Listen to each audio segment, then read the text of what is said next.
Hey, fellas. It's another time and another week. It's the What's the Bit podcast. Yeah, good to see you guys again.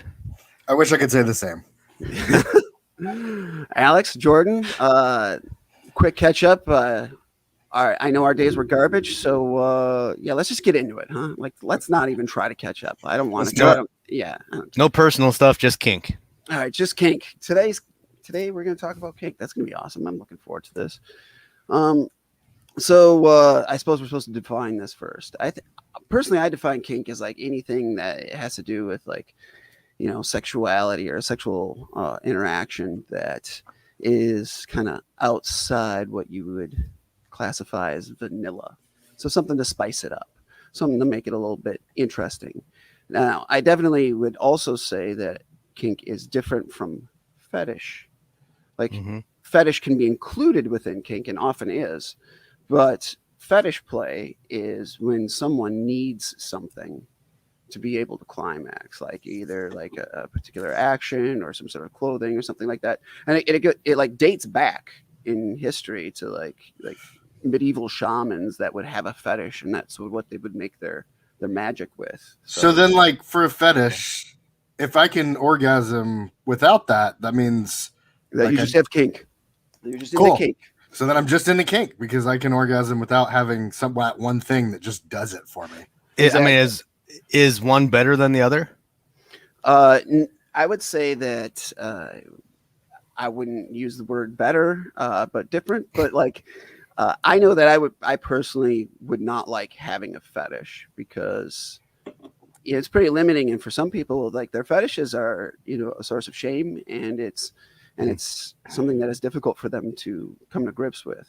Sure, because they feel ashamed, right? Like it's like a taboo. Exactly. Does a kink turn into a fetish? Like, what's kind of the roadmap? Well, I mean, I think that like kink is just something that people will start to dabble with when they want to like spice up their bedroom life. But like, I think that people can find certain types of kinks that really like turn them on and push them into a different realm. I don't know if it would actually become a fetish unless they were not orgasming before, and then they stumble across one particular type of kink, and then they can be able to orgasm. Then I would say that they've discovered their fetish. Jordan, do any of these things ring a bell to you? Are any of these things? I got to be honest with you, man. I'm going to be more of a student than a teacher in this episode, probably. I noticed right off the bat, Irene has a very interesting comment. Fetish, she says, fetish is permanent. Is that true? Like, there's no. I don't want to say the word cure, but I just did. Is there like, can you have a fetish and then like kind of get out of it and suddenly you can climax with other things? Like, I would say that like for the most part that like your fetish is it's kind of intrinsically who you are. It's like I know a person who they never knew their father, and when they became sexually active, they needed a certain thing in the bedroom to be able to like climax, and they found out years later from their mom, because their mom said, "Oh yeah, well your dad had to do that too," and it was like just something that was part of his makeup.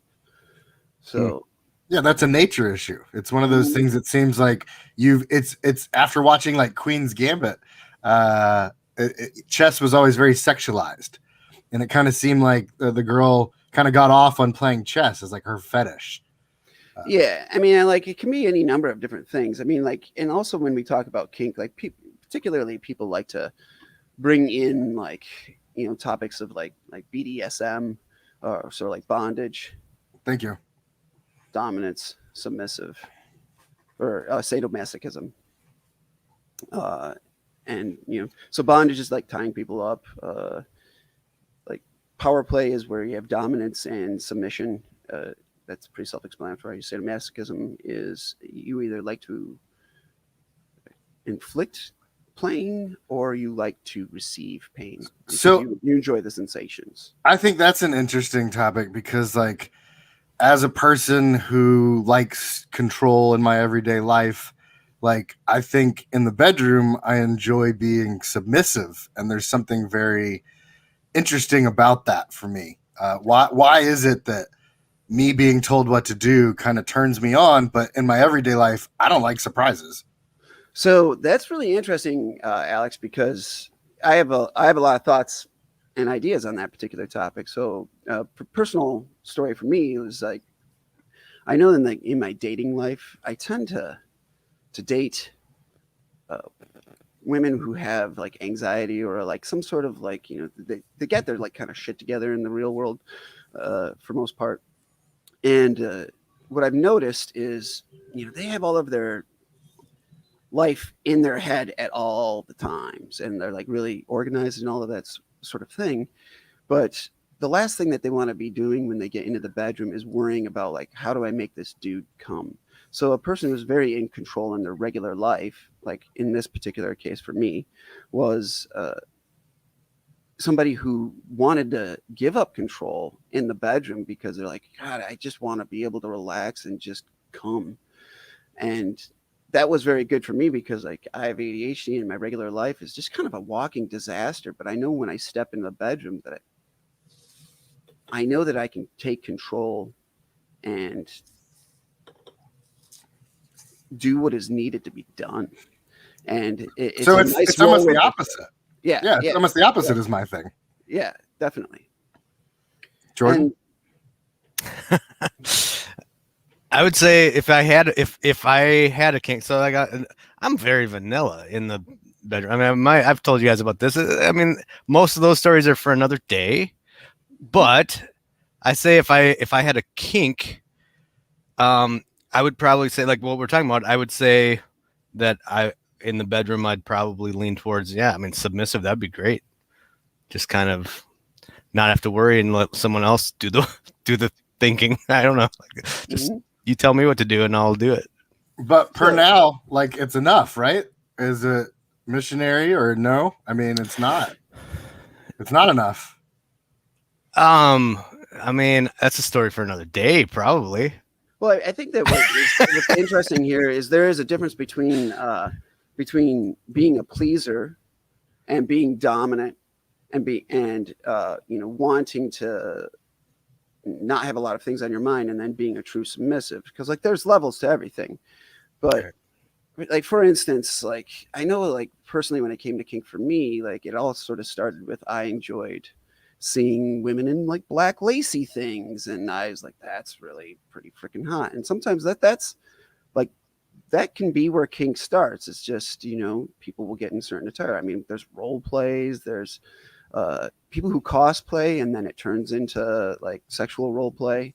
There's all sorts of different things that are involved in it. But I know for like me personally, I do want to share this detail is we've talked kind of like about like my journey, as far as my relationship stuff and the difficulties or repression that I had to deal with, sexually growing up, and then how that kind of went down. And I know that like over the last 10 years, like I wanted to embrace being a dominant or like doing like an action like spanking, like impact play.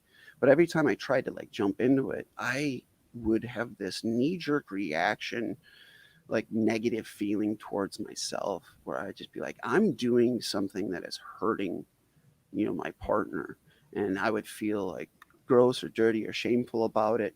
And it really bothered me for the longest time. And it really put roadblocks up in front of my ability to be what I wanted to be in bed. Because it was always like, oh, am I hurting you? Is this all right? And like, I mean, if you're going to spank someone, like, you got to mean it. So, what has happened over this last year is I did a lot of reading because it's COVID and I was locked indoors and really depressed. I had nothing else to do. But I started doing a lot of reading about different types of submissive dominance interaction. And what I found out is that like there are different like motivations, details, psychological impulses, what have you, behind why a person wants to be submissive or why a person gravitates towards being dominant. Well, So is there a way to have a relationship where both people want that same thing? Like, can there be two Oh yeah, switch. dominants? Do they have to Just switch? two people beating the crap out of each other in the like a Family Guy episode. So yeah, like so a person who can take both roles, either dominance or submissive, is called a switch. And you know, it's typically like when you do a play session, that's what it's called, because sometimes it's not always like with, you know, a monogamous partner. Sometimes it's you have a group of friends that all have the same sort of kink that you do, and there may be play sessions. But I mean, what is this? There's a group where you're okay, but I can't emotionally detach from that group. I think. Who says you have to? I do. Me says that. My pee-pee. Oh, all right. Well, I mean, like, then that's something that Do you have a name for your pee-pee? It's my peppy. Actually, let's go around the room and let's talk about. No, we're not going to talk about names for my pee-pee. Okay. Anyway, we'll get back to kinks. I bought this cock ring. There you go. I tried it. I'm very worried that I'm going to be claustrophobic. Does that got the vibrator on it? Yeah, no, it's got like 3 different speeds. That's not important. We'll talk. That's a story for another time. But does that go like around your waist? I mean, like, she's really no. It's very tight. And all hail Mjolnir. Jeez. And I'm kind of worried about it. But Tyson's like that Coke can could fit in there. That's a kink that like we're gonna try, and like I'm a little nervous that like what happens if I get too erect?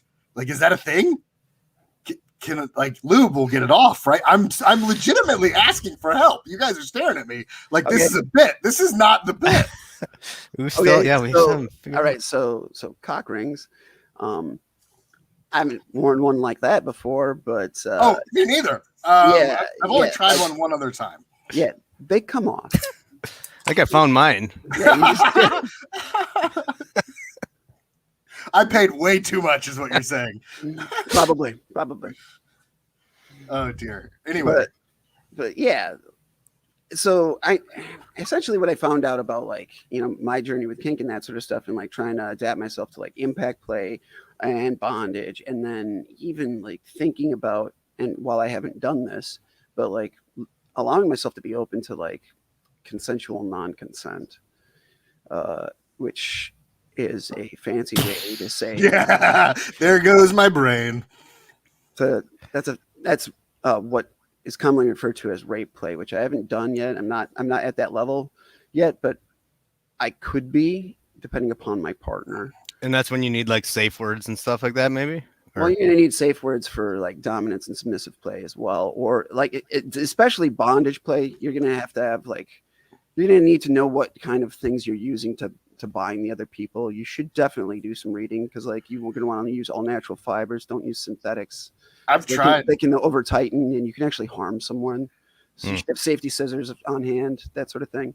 I've tried adding a safe word, but my wife said that ow and not there is enough. Yeah, for me, like I thought that like the safe word was just like I can't breathe was like a pretty good one. So.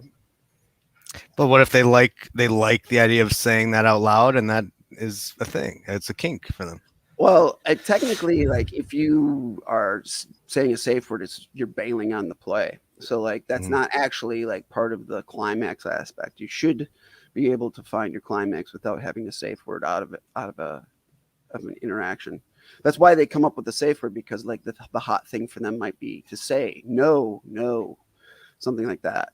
That makes sense. So that's why you pick an innocuous word that you would normally not utter. Have they done studies on like what's the most common safe words out there? Like passwords, you know, I'm in IT, right? They publish a list of what are the most common passwords that people have. So I think that it's important to have a kink phrase instead of a kink word, you know, right, Jordan? Like yeah, you're talking my language now. Yeah. Mm-hmm. No way. You just need one word that you never say. A whole sentence. Mm-hmm. It should be a whole sentence. No, you didn't say the eagle flies south. You said the eagle flies north. Sorry, that's on you. And you didn't get the exclamation point in there. It's like Eagles fly south. You had a grammatical error. There it is. There's my safe word. My safe word is pineapple, everybody. All right. Apparently, it's a lot of people's. I thought I was being creative, so maybe I'll change it, but I've never used it. But I do want to touch on this one particular thing. So I did struggle a lot with wanting to spank and feeling like I was hurting somebody. But what I came to find out by just talking to other people who were more experienced with kink play, like I didn't meet them or have sex with them. I just struck with conversation with them on a website and asked them, like, what do you get out of being spanked? And like, what is the value for it? And what I really think is just mystifying and like just fascinating in the aspect of kink play that I just absolutely love is that, for instance, like some of these things for a person who has a hard time focusing and leaving the real like world and all of the worries outside of the bedroom so that they can just calm down and be a sexual creature inside the bedroom. Sometimes they need like a point of focus or stimulus. And for some of them, it was just like, if you provide a sensation, like a pain sensation that is very much focusing to their physical body in the moment and brings their focus in and to the now. And because you're in an environment where you're trying to be intimate, that it creates this pain sensation, but brings the focus to a sexual realm and helps you focus on what's going on.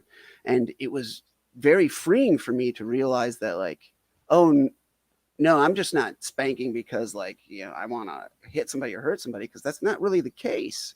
But I do love the idea of bringing someone into sharp focus on the here and now as far as the intimacy of what we're doing.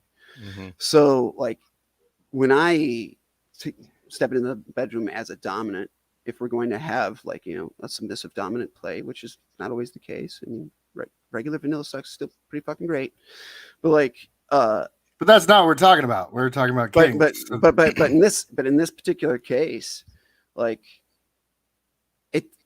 it's not that like I want to do the impact play and I'm just going to like spank them until they say that they've had enough or whatever. It's like, it's me trying to bring my everything, my intuition, my intellect, my emotions, everything into that environment and to read what they're giving me. And if they need to be spanked, then I will spank them. And if they need to be tied up, then I will tie them up. And it's not whether or not it's like, I want to be tied up tonight. It's like, no, I will know what needs to be done when we are in that room. And you're going to put yourself into my hands. Sure. Because it is a trust relationship. I can tell you 100% I'm going to spank my wife because I'm positive she's thinking about house projects and work and things. So yeah, I'm going to try that next time. Sharpen her focus a little bit. I like the idea 2 minutes that she needs it. Of the spanking being less about how juicy that ass is and more about kind of what Stacy said, where it like immediately sends a shiver and sort of grounds you on this other level, kind of like you talk about constantly about your purpose of spanking is to bring them back to life, you know, and sort of make them forget kind of that's your sort of love language. I feel is that sort of that spanking. I'm not trying to put words into your mouth because I know how defecating that can be because of my inability to communicate is the definition of words is not the same for everybody. So I like this conversation that comes up between you and I, where we have to, between both of you, Jordan and I have these same conversations where we have to define words between each other because clearly words for me can have a different meaning. It's true. 100%. I mean, and like also like when it comes to like impact play and that sort of thing, like everything with kink it's a slow ramping up process. It's like it helps to have a little conversation ahead of time. Be like, hey, what do you think you would like, or what can we try out? And this brings me kind of to like two different like ideas or tenets or like approaches that I really believe in. And one of them has been put forth by there's this sex columnist called Dan Savage. I don't know if you guys have ever listen to the Savage Love podcast. Hmm. But like, I only listen to this podcast. all right, cool. Well, Does he have a bit? no, so like his thing is like in the bedroom, and this isn't necessarily kink. This is just bedroom activity. Is to be good, giving, and game. So in other words, try your absolute best. Be giving of yourself, and be game for what your partner wants. In other words, if they like make a request, do your best. You obviously outline where your firm boundaries are, or your nose, like and when experimenting, have that feeling of like, hey, it's okay if you don't like this. It's okay if I don't like this. We can bail at any given time. And to bookend that, like my own thing is I like to bring the 3 T's, and I call that my own like trust, transparency, and tenacity. So for me to be able to really throw myself into a kink environment or to like a dominant submissive play, I really need to trust the person I'm with, because I don't like have the feeling where I don't want to be like alpha male who's just like I'm a fucking thug with a club, trying to dominate my partner. No, I'm trying to be dominant, but like Would you let a girl peg you? I'm not like I've had some stuff, some anal play before, and it did not do it for me. I would have to try several other like introductory things to like anal play before I would allow pegging. But like if that was a request, I would say like, all right, well, let's start working on it. But that's also for me, that would be a power switch, a power exchange, because typically pegging is like a dominance play, which that's a-okay. I'm not saying no. My general attitude towards kink and sex is try it till you learn to like it, but that's not always successful. So you're someone who, though dominance is your preference kink, it's not you're like you can do both. You will if they want it. I'm terrible at being submissive. Like I was put in a submissive position a couple times, and I'm horseshit at it. Like at the best, like I would be a brat.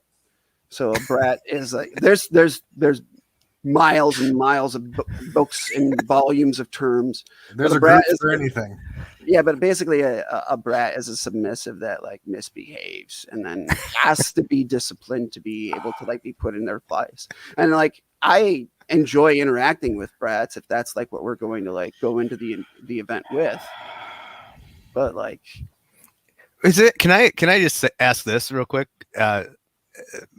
Is it okay to like laugh at this? Like, because I'm like laughing, but like there's a voice in my head saying like, is it okay? Or like, are people going to be offended that like, can you laugh at a kink? Can we all just have fun with it? Or is it so serious and people are so into it that laughing would make them feel bad if you're laughing at their kink?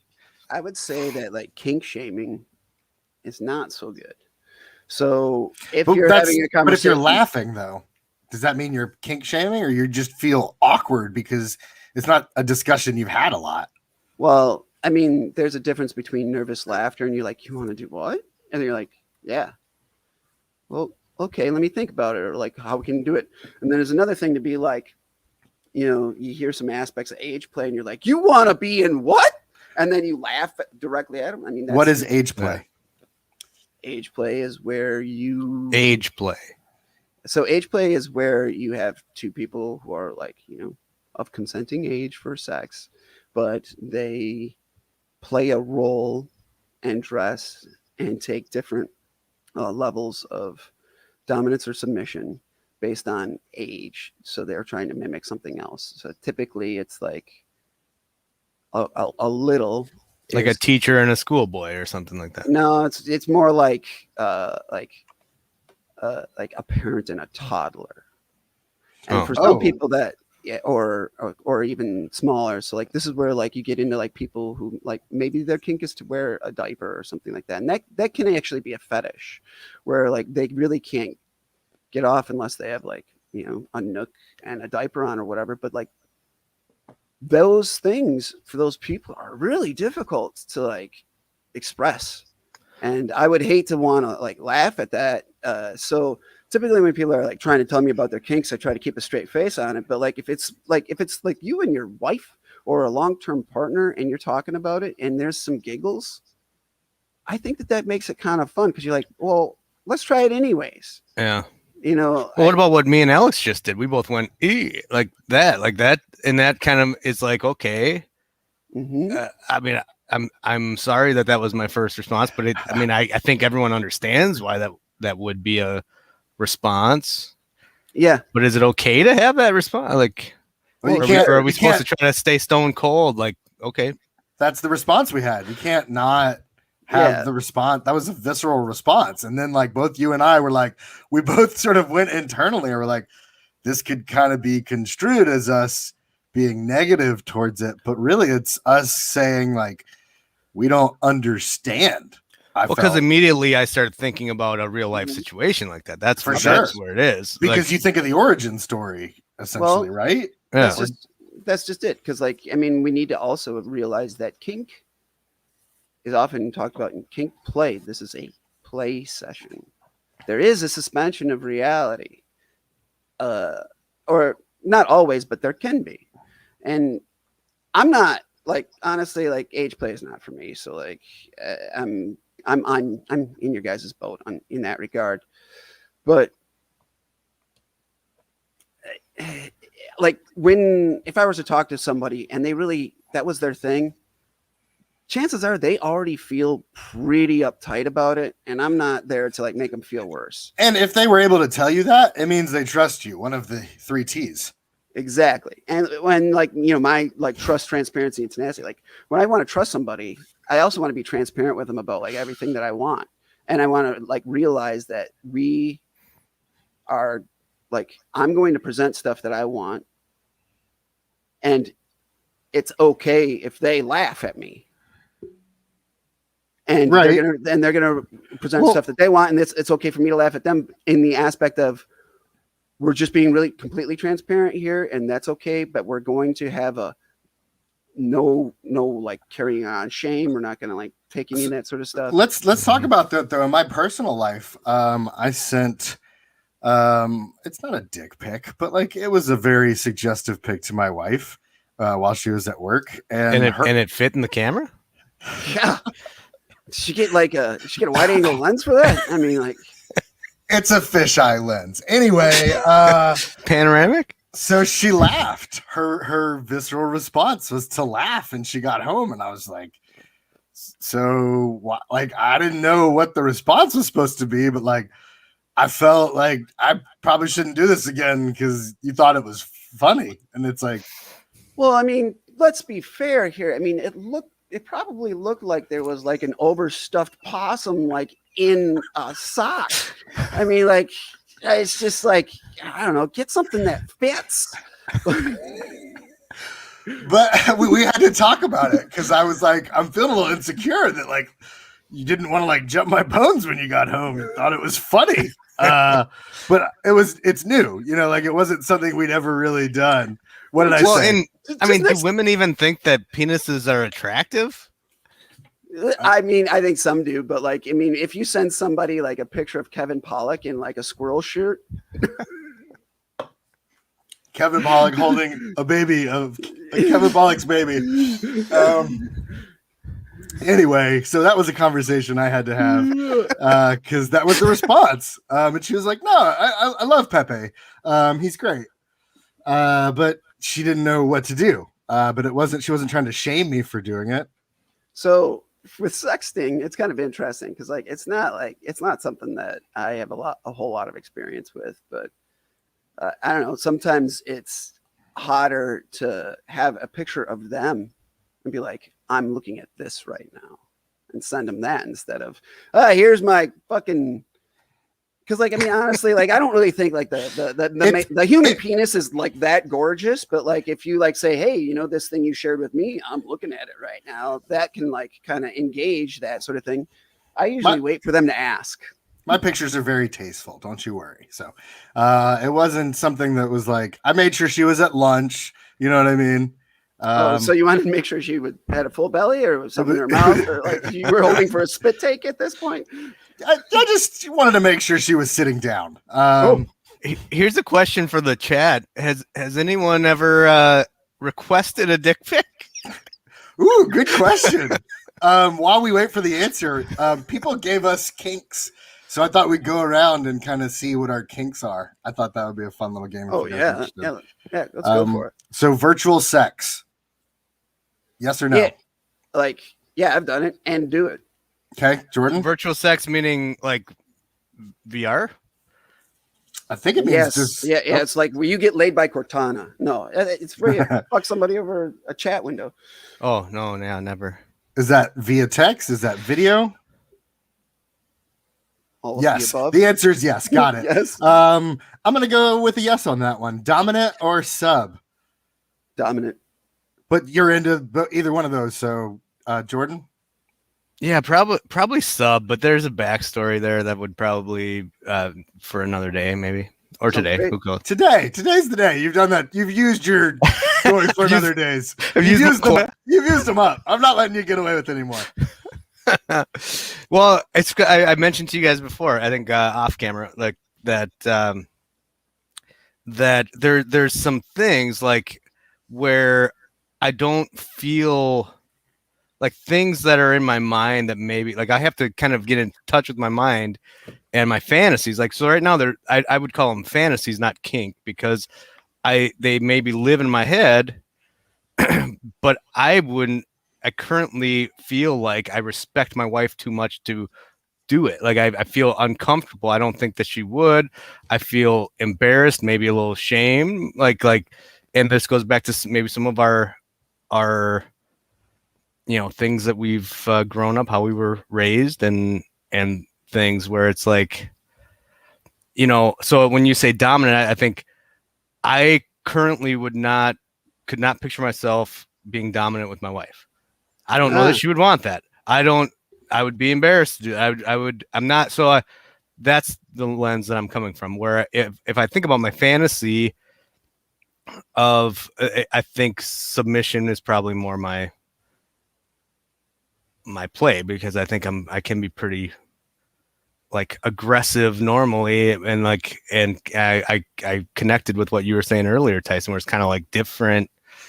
It would be a change for me to be like, you know what, like I'll let someone else be in control of this, and so like fantasies live up there, where it's like if someone were to like take me and like tell me what to do, it would probably be erotic. Yeah.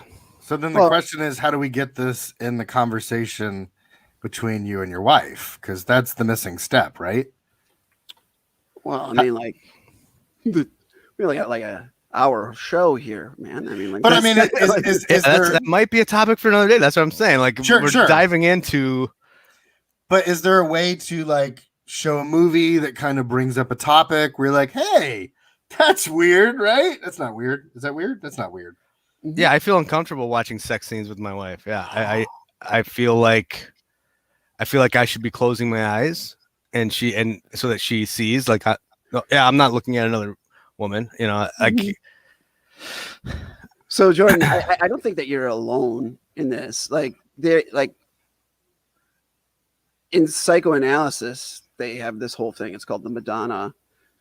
It's actually called the Madonna horror complex, and it's like the inability to maintain sexual arousal for like in a committed relationship, where like, and like it's one of Freud's things. So, I mean, Freud was kind of, well, like with the idea being like you can respect somebody so much, and you think that like a lot of the times I think that it comes from like religion personally. Because like I know I was taught from religion that like sex was kind of a dirty thing, and like when you love this person and if you do it right, and you get to do this thing to her, you're doing this thing to her, and it's like you're sullying the chalice of like your love and that sort of stuff. Like it can get into your fucking head a little bit, and then the reverse of that is where like the men then begin to hunger or lust after the whore. So like the woman who can be degraded or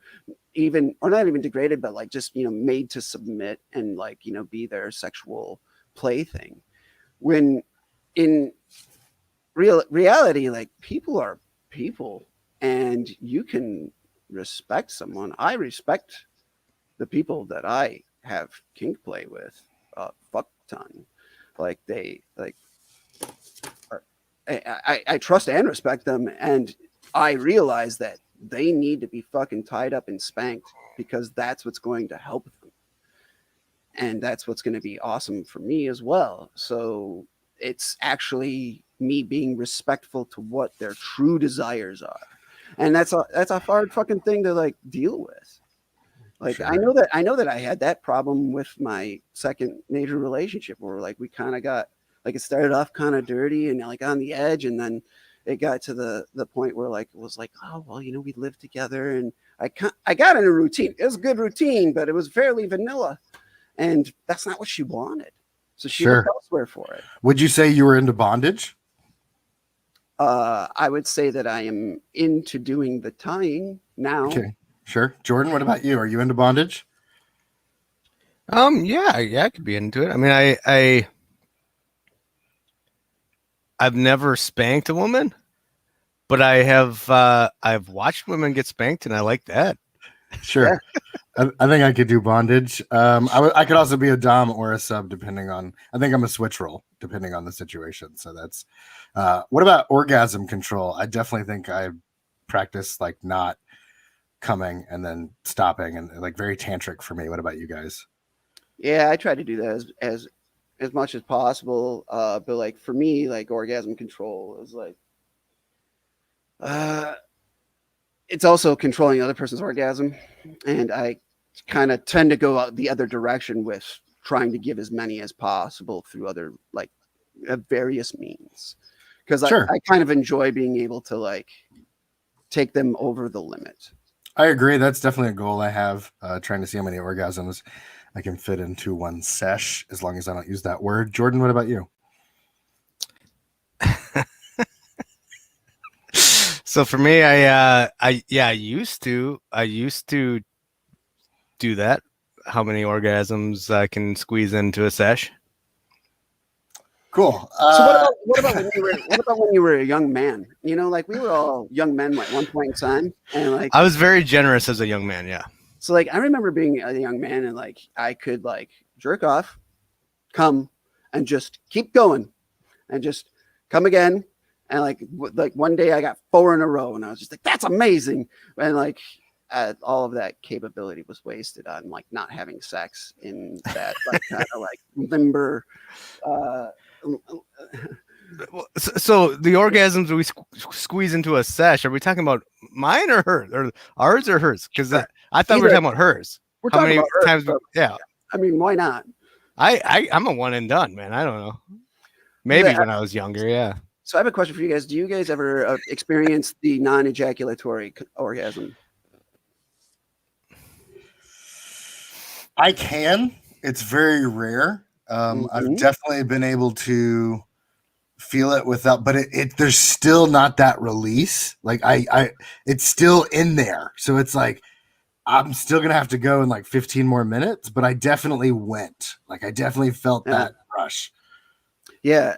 When I do kink play, that is more common than like regular vanilla sex. Cause like, I think it just like, I'm so focused on trying to be dominant and doing these other things that like, I will stop myself from getting to the ejaculation part. But like, there are times when you like the energy or the chemical, your brain chemicals, like all of the things that are like racing through your mind. Cause like I mean, honestly, like the point of kink is to like try and elevate sex, right?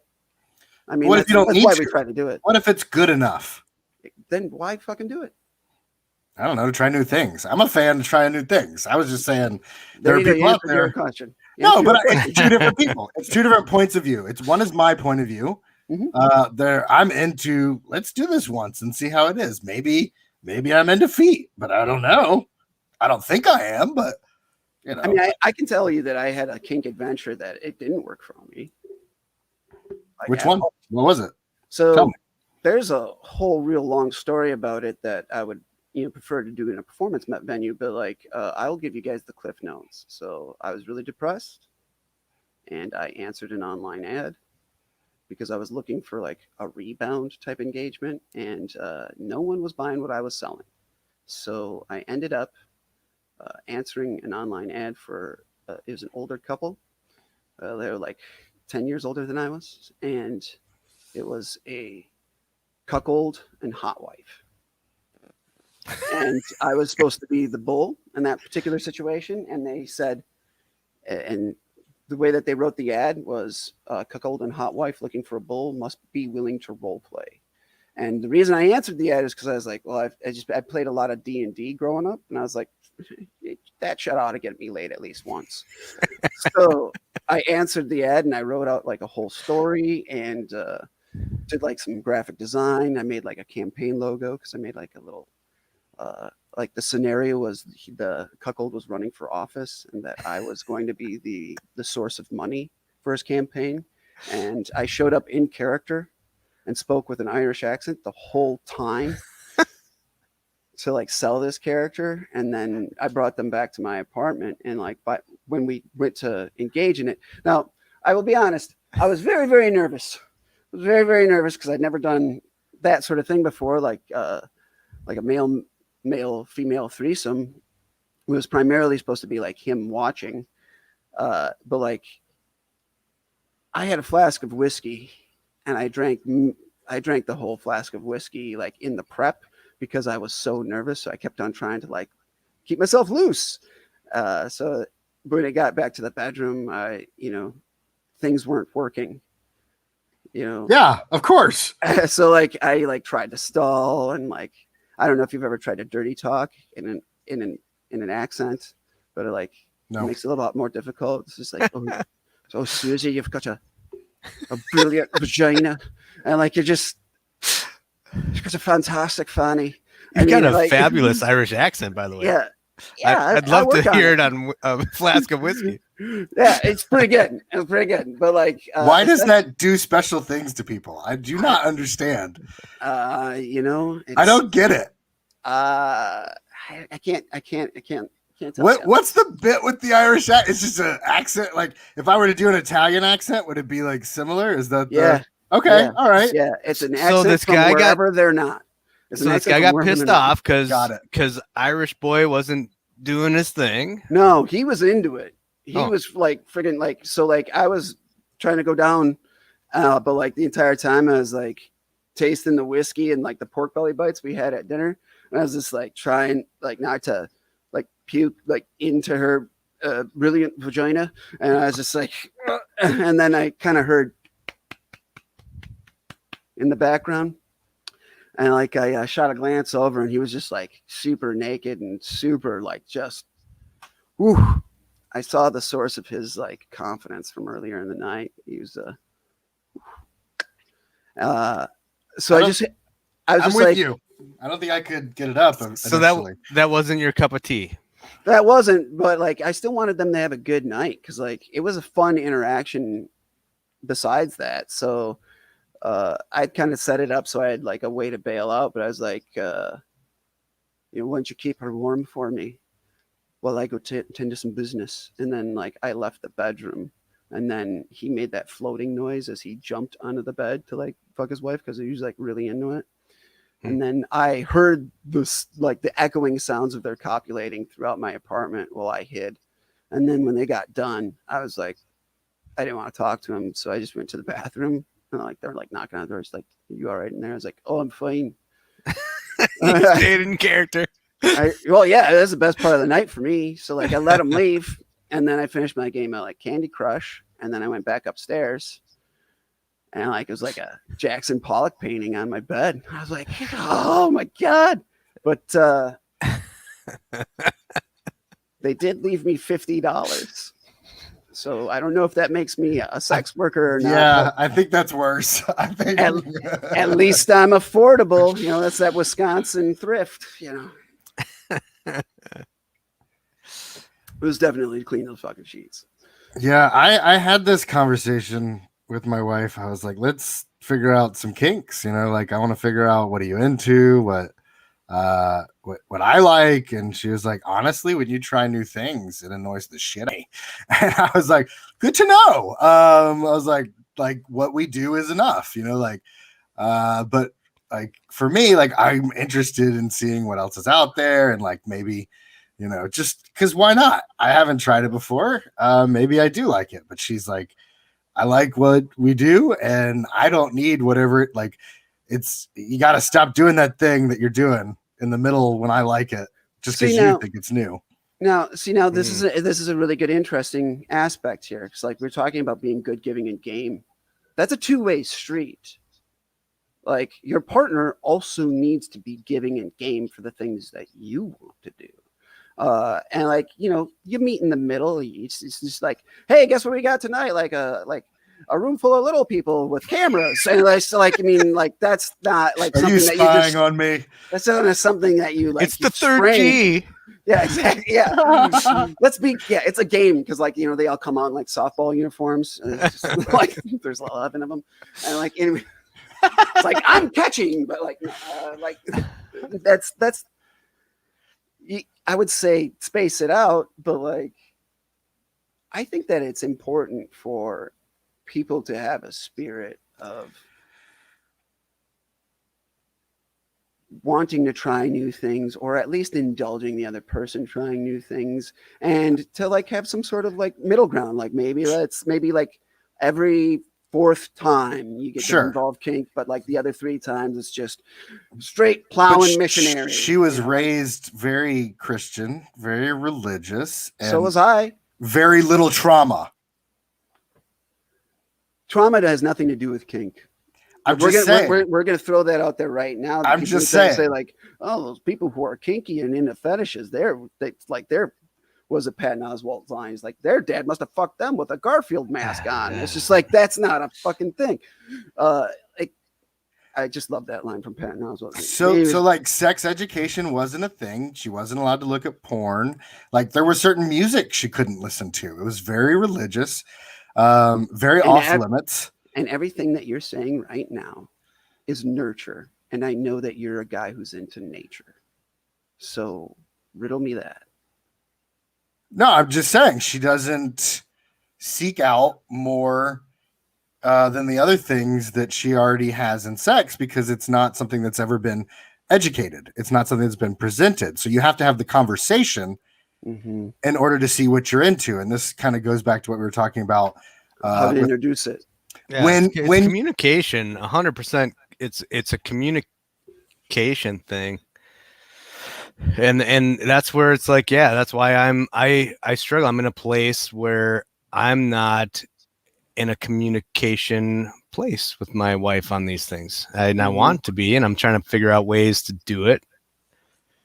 But then so when you're at that point, so let's kind of go down that road. Like, how do you introduce that stuff? How and what to expect? Because I think the biggest hesitation to introduce it is just like, they're not going to be like, what if it's just a flat no? Like nature or nurture, whatever it is, it doesn't, like, if they just say, no, I'm not into that, like, where do you go from there?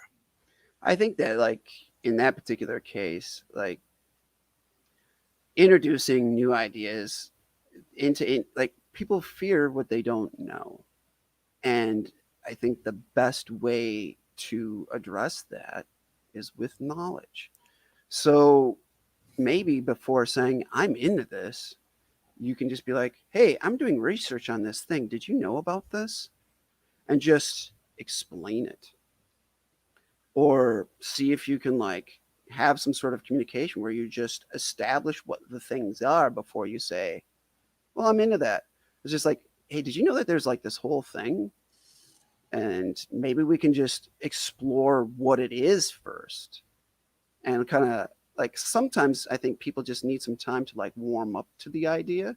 But I know that for me, that learning that it wasn't dirty and that it was okay, and that a lot of people do different levels of kink, and introduce different aspects, and that it's whatever you want it to be.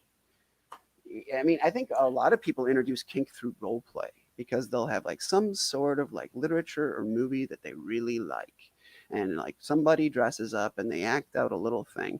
And that can occasionally lead to something else because maybe it's a hot sex scene in a movie or Sure. something like that. Ours So used to like, be Twilight. If I put Twilight on, the oh, so glittery you would vampires, you would just like throw sparkles on yourself? like just watching the movie would do it for. Like after watching Twilight, like vampire fantasies were kind of a little trigger for her that got her a little hot and spicy. So I thought that was interesting. And so the next day you showed up as Count Dracula and And just read 50 Shades of Grey, albeit garbage literature. Albeit garbage. Like that was written as fan fiction for Twilight. So it. Oh, no kidding. Yeah, it follows very similar fucking beats all the way through. But how do we open the communication walls between Jordan and his wife, though? Because I think that's the important. Like, what's the worst that happens if she says no, right? I think that if she says no, that like, I mean, it's your wife. You have to respect that. But like, you can say, well, let's table it and talk about it again another time. Because this is definitely something that I would like to revisit.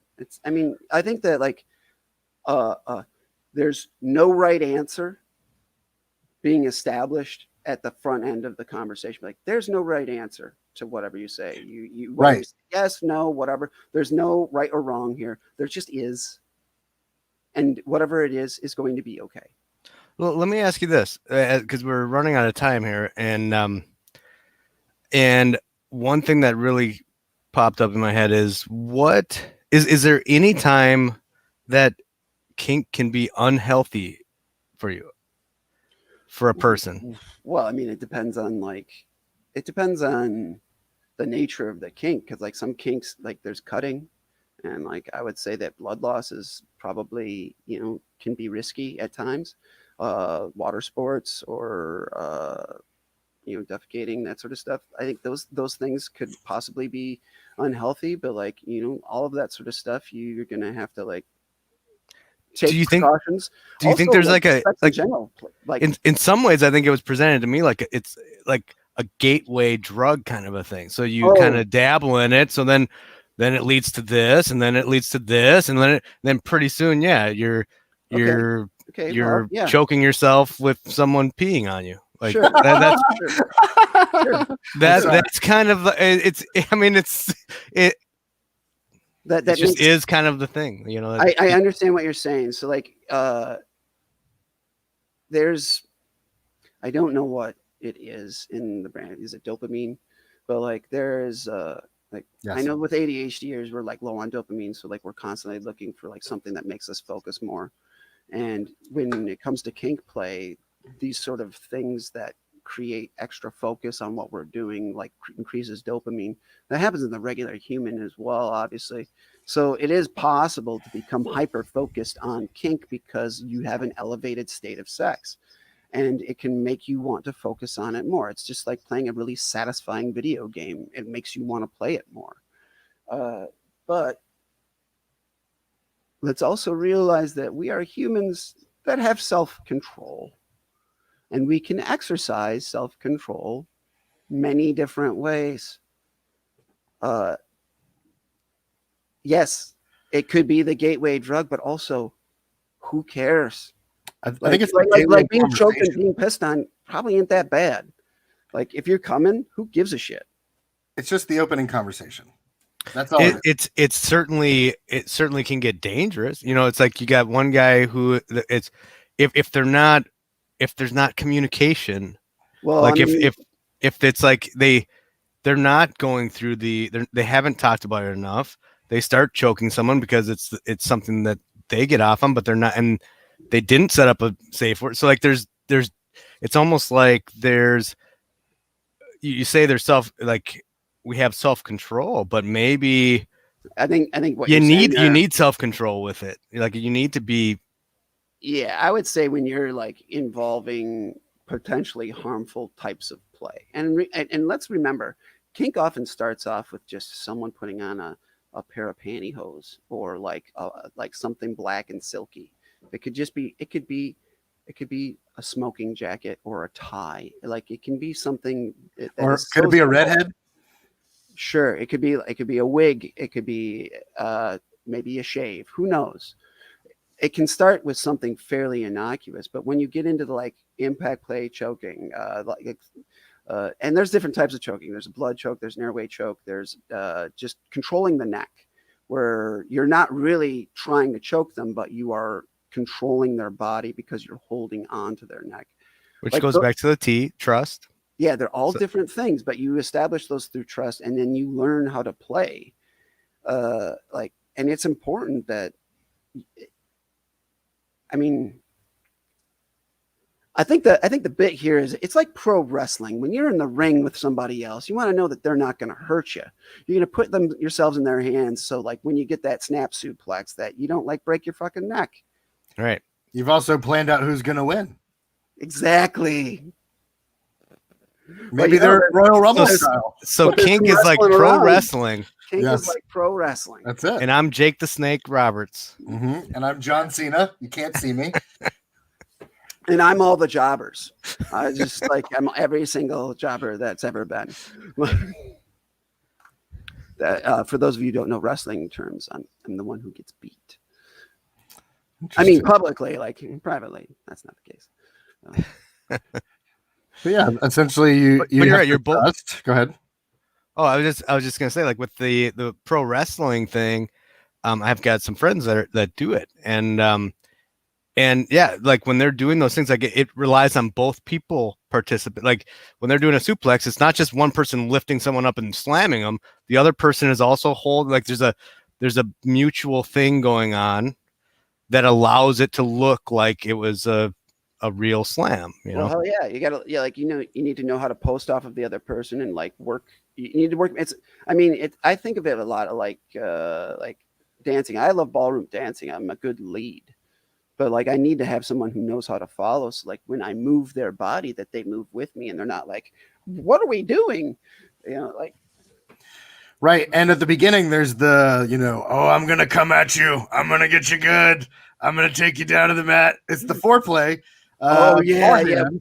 The cutscene Yes. foreplay is the Yes. best. Like, And if one of the Get on the people back. gets a little overzealous, you end up with a little blood. Someone gets hurt, and it's yeah, I mean, like, yeah, if you're gonna send it with a chair shot, oof. But, right. like, I like to quote Ric Flair. I like to just say, like, I'm doing Hoo-ah! this right. Yeah, besides the woos that just happen constantly.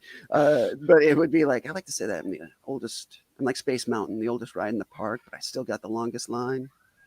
That's my favorite line of that, guys. Ric Flair, for you guys know, grew up in Minnesota, but attended Wayland Academy in Beaver Dam, Wisconsin. Fun fact. Wow. Without the fun. Jordan, I think this show was somehow geared towards helping you kind of open a relation, a conversation. And I think the bit for that was kind of watching a movie that sort of planted a seed into that communication. Yeah, I think just information, whether it's you get it from a movie or some sort of documentary. Watch the movie Secretary. That's all about Dom subplay. Yeah, I mean, I know what movie you're talking about. Yeah, I'm Mhm. scared to death to watch that with my wife. Yeah. The other Well, suggestion was to tell her about this show. Don't tell her to watch it, but tell her that, like, hey, we talked about some stuff, and then like, hey, what'd you talk about? Like, oh, funny, you should ask. I did tell her about this, and I told her what we talk about, and yeah, I mean, she's very supportive, yet I'm sure a little hesitant. Sure. And that's why I'm trying to kind of tiptoe, because I want to respect what I share. Like, I can't just share everything, because I don't want it. I don't want to share anything that maybe she wouldn't be thrilled about. I mean, this is public internet, right? We've got millions of people watching us. Hundreds, at Millions. least tens. You should see, like, we don't even have anybody answering the phones, but like the call lines have just been filled. Like They're blowing up. Yeah. Yeah. I mean, that's just the way that it is. Someone answered the phone, for crying out loud. Well, I mean, They've got questions about kink. I mean, we don't have it. Give in them the three budget to have T's, the three G's, at least the three something. T's, the three G, yeah, the TGs. But like, we don't have an intern. We need an intern, I'm sure we can find someone out there who will be our an unpaid intern. And if they don't do their job right, we're gonna spank them. There it Yeah. is. And they need to know like whether or not like Alex can get off his monster. Fucking the does putting on that thing give you the powers of Thor? Like, are you worthy to wear the? Jesus. Like, And on that note, we'll see you next week. Same bat time, same bat channel. Bye, guys. good night.